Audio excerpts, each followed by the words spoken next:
বর্তমান যে সমাজে আমরা বসবাস করছি, যে পরিবেশে আমরা বসবাস করছি, যে সমাজে আমরা বসবাস করছি, যে রাষ্ট্রে আমরা বসবাস করছি, এই রাষ্ট্রে কি কোরআনের আইন চলে? একটু জোরে কথা বলেন, কোরআনের আইন চলে?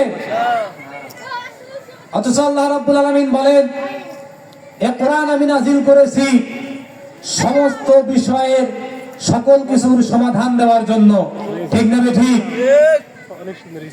এজন্য কবি বলেছেন, সমাধান চাও যদি জীবনে মরণে, ফিরে যাও খুঁজে নাও চোখ রাখো কোরআনে। সমাধান সমাধান চাও যদি জীবনে মরণে, ফিরে যাও খুঁজে নাও চোখ রাখো কোরআনে। তবেই পাবে সুখ শান্তির ঠিকানা, তবেই পাবে সুখ শান্তির ঠিকানা, যদি মেনে নাও তুমি মনে প্রাণে। সমাধান ও সমাধান চাও যদি জীবনে মরণে, ফিরে যাও খুঁজে নাও চোখ রাখো কোরআনে। সমাধান এত চির অম্লান চির মুক্তির ডাক, এ যে মহাবাণী খোদার কালামে পাক। এই দুনিয়ার সেই দুনিয়া, এই দুনিয়ার সেই দুনিয়া, মুক্তি পাবে তুমি তো জাহানে। সমাধান সমাধান চাও যদি জীবনে মরণে, ফিরে যাও খুঁজে নাও চোখ রাখো কোরআনে। সমাধান সমাধান চাও যদি জীবনে মরণে, ফিরে যাও খুঁজে নাও চোখ রাখো কোরআনে। সমাধান। এবার বলেন, সমস্ত কিছুর সমাধান দিতে পারে কে বলেন তো? আল কোরআন। কিন্তু আমরা আজকে কোরআনুল কারীমকে এমন অবস্থায় রেখে দিয়েছি, কোরআনুল কারীমকে এমন অবস্থায় রেখে দিয়েছি, সপ্তাহের কিংবা মাসের কিংবা বছরের একদিনও কোরআনুল কারীমকে খুলি না। ঠিক না ঠিক? কোরআনুল কারীমের পড়া যেখানে দেওয়া হয়, দার্স যেখানে দেওয়া হয়, কোরআনুল কারীমের শিক্ষা যেখানে দেওয়া হয়, সেই শিক্ষাঙ্গনে বাচ্চাদেরকে না দিয়ে স্কুল কলেজে বাচ্চাদেরকে দেই। যার কারণে আজকে মুসলমানদের এই অধঃপতন শুরু হয়েছে। কথা বলেন, কথা ঠিক কিনা? আজকে যদি আমরা লক্ষ্য করি, যে সময় আমরা কোরআনুল কারীমের আলোচনা শুনতেছি, তামাম বিশ্বের মুসলমান রাষ্ট্রগুলোতে আজকে মুসলমান পর্যায়ে পর্যায়ে বিপর্যস্ত হয়ে যাচ্ছে। ঠিক কিনা বলেন? কোরআনুল কারীম এবং হাদিস থেকে দূরে সরে যাওয়ার কারণে, ইসলামী শিক্ষা থেকে দূরে সরে যাওয়ার কারণে মুসলমানরা আজকে অধঃপ্রান্তের দ্বার প্রান্তে চলে যাচ্ছে। কারণ মুসলমান আজকে কোরআনুল কারীম থেকে দূরে চলে গেছে, কোরআনুল কারীমের শিক্ষা থেকে দূরে চলে গেছে। কথা বলেন, কথা ঠিক কিনা? আল্লাহর নবী বলেন,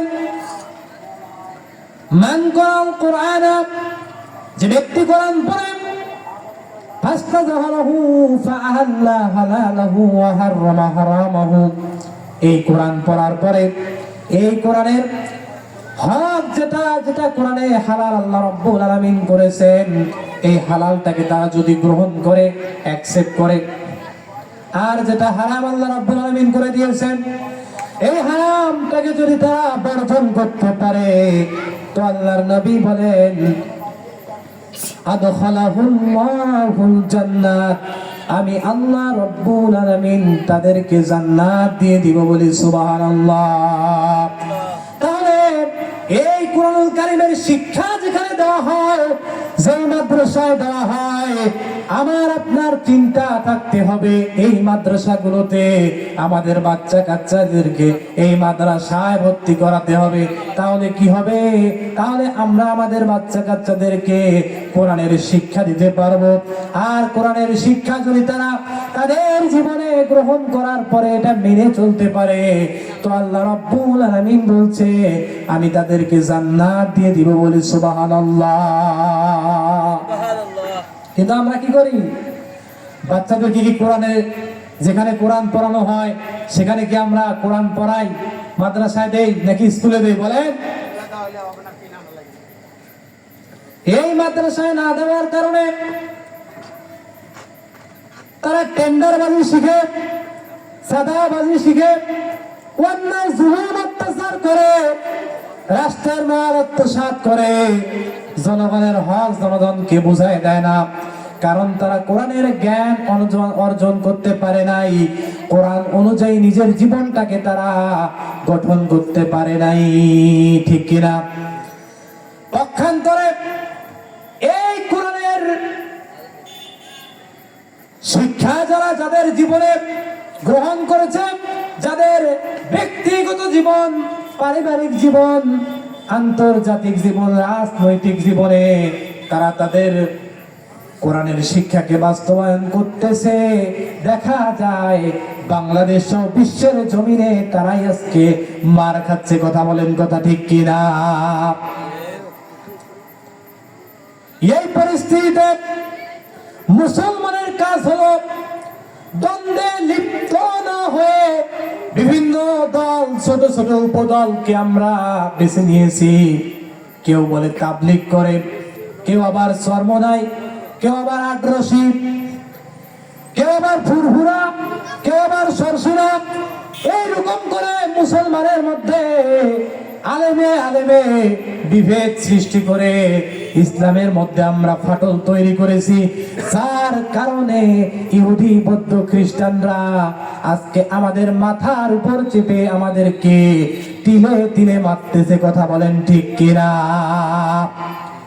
আর আমরা কোরআনের শিক্ষাকে নিজের জীবনে বাস্তবায়ন করা বাদ দিয়ে ছোট ছোট বিষয় নিয়ে মারামারি করতে করতে, আজকে গালাগালি করতে করতে আজকে নিজেদের মধ্যে ফাটল তৈরি করে দিয়েছি, যার কারণে পুরা বিশ্বে মুসলমান জাতি আজকে মার খাচ্ছে।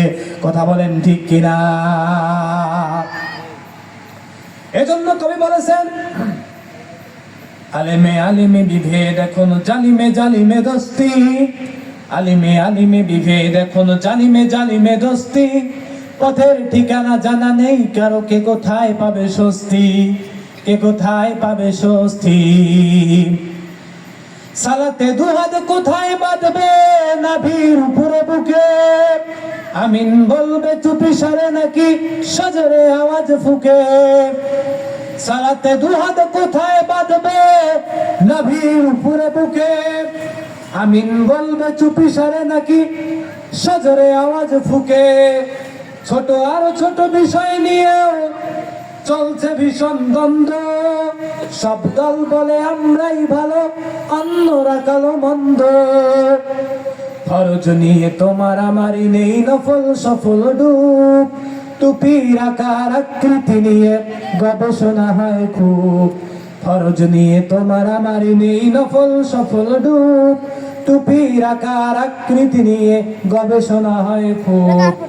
এই সুযোগে আবরাহা দেখো হাকিয়ে বেড়ায় হস্তি, এই সুযোগে আবরাহা দেখো হাকিয়ে বেড়ায় হস্তি। জালিমে জালিমে দোস্তি, আলিমে আলিমে বিভেদ এখন জালিমে জালিমে দোস্তি, পথের ঠিকানা জানা নেই কারো, কে কোথায় পাবে স্বস্তি, কে কোথায় পাবে স্বস্তি। ঠিক কিনা বলেন? খ্যাতির নেশায় আলিমের মন ব্যস্ত, ভীষণ ব্যস্ত, এই সমাজের সব কাজ দেয় জালিমের হাতে নষ্ট। খ্যাতির নেশায় আলিমের মন ব্যস্ত, ভীষণ ব্যস্ত, এই সমাজের সব কাজ দেয় জালিমের হাতে নষ্ট। নিজের হিসেব করে না আলেম, অন্যের দোষ খোঁজে, নিজের হিসেব করে না, আলেম অন্যের কথা ভাবে।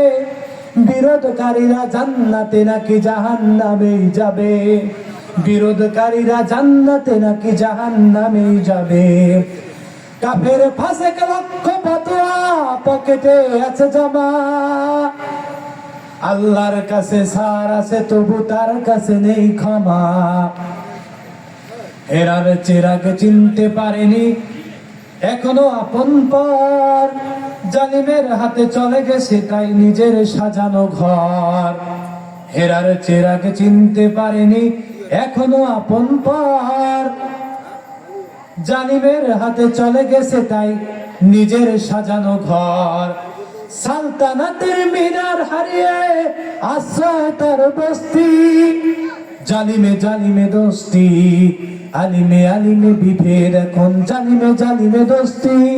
পথের ঠিকানা জানা নেই কারো, কে কোথায় পাবে স্বস্তি, কে কোথায় পাবে স্বস্তি। কথা বলেন ঠিক কিনা?